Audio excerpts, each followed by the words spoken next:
Bonjour à tous, je voulais vous faire aussi une petite review de deux petits trucs que j'ai reçus à Noël qu'on m'a gentiment offert, qui sont en fait des objectifs pour iPhone. Alors ça peut sembler assez gadget comme ça, mais j'ai été super surpris du rendu final de la chose. Alors en fait ici vous avez deux petits trucs, et en fait vous avez trois objectifs cachés. Ici vous avez un objectif, hop là, celui-ci c'est un objectif fisheye, celui-ci en fait en contient deux. Alors il faut que j'arrive à défaire, voilà. Donc il y a deux. Vous avez un objectif macro ici, et le bout que j'ai enlevé dessus, c'est un objectif grand angle. Alors en fait, quand vous associez les deux, vous avez le grand angle. Quand vous posez juste celui-ci, vous avez un objectif macro. Alors, euh, je voulais vous montrer en fait pourquoi je fais une vidéo, parce que j'aurais très bien pu vous montrer juste le rendu. En fait, je voulais vous expliquer comment ça se fixe en fait dessus. Donc en fait, vous avez à chaque fois des petits anneaux que vous en fait vous collez dessus. Donc c'est une sorte d'autocollant, hein. Vous le placez comme il faut. Vous faites bien attention à ce que ça soit bien maintenu en place. Et c'est en fait un anneau métallique aimanté. Et donc du coup, lorsque vous allez, j'en ai le petit cache qui est là. Hop. Lorsque vous allez positionner votre truc dessus, paf, on va essayer de le placer au bon milieu. Donc là, vous voyez que je suis pas tout à fait au milieu, mais ça devrait aller. Donc voilà ce que ça donne en termes d'épaisseur. Donc là c'est pour le macro, hein. Pour le fisheye c'est vraiment beaucoup plus gros. Et si, hop, j'essaye d'aller, la la la la la, si j'essaye d'aller donc dans appareil photo directement, alors je suis bien en place. Alors vous voyez que c'est super flou, et en fait il faut vraiment vraiment vraiment se rapprocher de votre objet. Alors là vous voyez, je suis en train de faire lequel? Je suis en train de faire le fisheye, donc je suis en train de faire celui-ci. Et vous voyez que je m'en approche vraiment énormément. Alors en termes de proximité, je sais pas où je suis exactement. Voilà, je suis là, hein. Donc, alors là, ça se voit pas très bien. En plus, je tremble un peu. Mais vous voyez que le rendu est quand même super impressionnant. Je suis à allez, 1,5-2 cm de l'objet. Et c'est bluffant, hein. C'est carrément enfin, c'est une grosse lentille. Je sais pas en termes de qualité, j'avoue que j'ai pas encore transposé les photos sur un écran, mais vous voyez le filetage ici paraît super net. Ah, faut que j'arrête de trembler. Voilà, c'est assez dingue. Le rendu est assez surprenant. Le grand angle, je n'y trouve pas tant d'utilité que ça. Par contre, le fisheye, c'est aussi rigolo. On va essayer de le placer. Donc, je vais enlever celui-là. Hop. Et là, je place le fisheye ici, j'y arrive. Voilà. Donc, toujours le même principe, hein. C'est aimanté dessus. Essayez bien de le placer au milieu. Je sais pas si vous voyez. Voilà. Vous voyez que là, par contre, c'est quand même beaucoup plus gros. Par rapport, ça fait environ ouais, presque une phalange en termes d'épaisseur. Donc, vous n'allez pas pouvoir le laisser fixer tout le temps. Vous voyez un petit peu le rendu final. Donc, ça vous fait vraiment un angle assez important. Et je vous mettrai quelques photos dans l'article pour illustrer tout ça. Mais c'est pareil, c'est assez fun. Le problème, c'est qu'on peut pas régler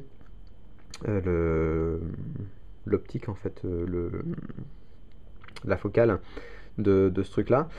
J'ai pas essayé avec les options de l'iPhone de voir si ça changeait quelque chose en termes de proximité. J'ai pas essayé d'aller plus loin. J'ai juste posé et pris des photos avec sur le vif comme ça. Et c'est plutôt bien fichu, parce que regardez là, je suis quand même assez proche de ma table. Je suis à ce niveau-là. Et on a quand même une impression de grandeur assez phénoménale, et une impression de fisheye, de vie de poisson assez rigolo. Et il y a vraiment j'ai réussi à faire des photos qui étaient assez marrantes. Et tout ça avec ce petit accessoire. Alors, en termes de finition, c'est quand même un truc. Hop, c'est un truc assez bien fait, hein. C'est de l'alu, c'est pas du plastique. La finition elle est vraiment vraiment très bonne. Je sais pas ce qu'il y a à l'intérieur, honnêtement. Je sais pas ce que valent les lentilles à l'intérieur. Mais j'étais assez surpris et c'est plutôt rigolo du rendu final de l'objet. En termes de finition, enfin, je pense pas, je vois pas comment on peut le casser, hein, même en termes de. Bon, le verre, à la limite, c'est ce qui pourrait être le plus fragile. Mais vous voyez qu'avec, vous avez ce petit truc là, ce petit cache là en plastique, une espèce de plastique mou, et vous avez ça aussi, donc qui vient s'aimanter pour fermer votre truc.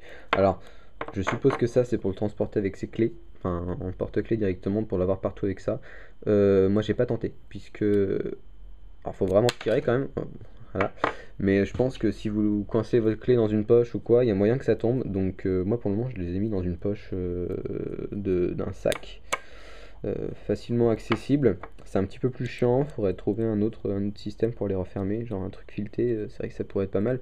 Mais là l'avantage c'est que on enlève tout de suite et on le pose direct. Même le truc sur l'anneau tient très bien en place. Ça fait plusieurs jours, ça va faire presque une semaine que je l'ai posé là. Et pas de soucis, ça bouge pas. Alors au début, dès que je l'avais posé, j'avais posé un objectif tout de suite avec, et l'anneau était revenu avec l'objet quand je l'avais enlevé. Donc je l'ai laissé poser, histoire que ça se fixe bien pendant plusieurs heures. Et après, maintenant, dès que je les pose et que je les enlève, ça ne bouge pas. Donc c'est pas mal, hein, c'est pas très épais, hein. Je sais pas si vous voyez un petit peu. Voilà, c'est pas forcément épais, c'est un petit peu soulevé sur le bord. Mais c'est pas mal, c'est vrai que ça aurait été rigolo si ça utilisait directement une partie aimantée du téléphone, ça aurait été très marrant. Bon voilà, c'était des petits. Il n'y a pas de marque, je sais pas trop à quoi ça ressemble, c'était acheté sur eBay. Bon voilà, je sais pas quel prix, quel ordre de prix ça revient, mais voilà, c'est assez rigolo. Après, je pense que ça dépend aussi du type de smartphone que vous avez. Si vous avez un téléphone qui prend pas des photos exceptionnelles, ça sert peut-être à rien d'acheter ça. Je pense que c'est pas seulement non plus compatible iPhone. Faites attention en fait à ce bord-là. C'est vrai que l'objectif le capteur de l'iPhone, il est quand même relativement important par rapport à certains téléphones qui ont un tout petit œil. Euh, voilà, c'est à voir en termes de rendu. Je pense que vous pouvez le mettre sur d'autres appareils. Mais bon, je pense pas que ce soit nécessaire de l'acheter si vous n'avez pas un appareil photo correct. Voilà, ça peut être marrant, hein, ça peut être très rigolo. Euh, Moi j'étais super surpris par le rendu final de la chose. Je vais essayer de transférer les photos sur ordi et pour voir ce que ça donne sur un vrai écran et en taille fonctionnelle en fait, pour voir ce que ça donne. Et voilà, je vous mettrai tout ça dans l'article et vous montrer le rendu final de la chose.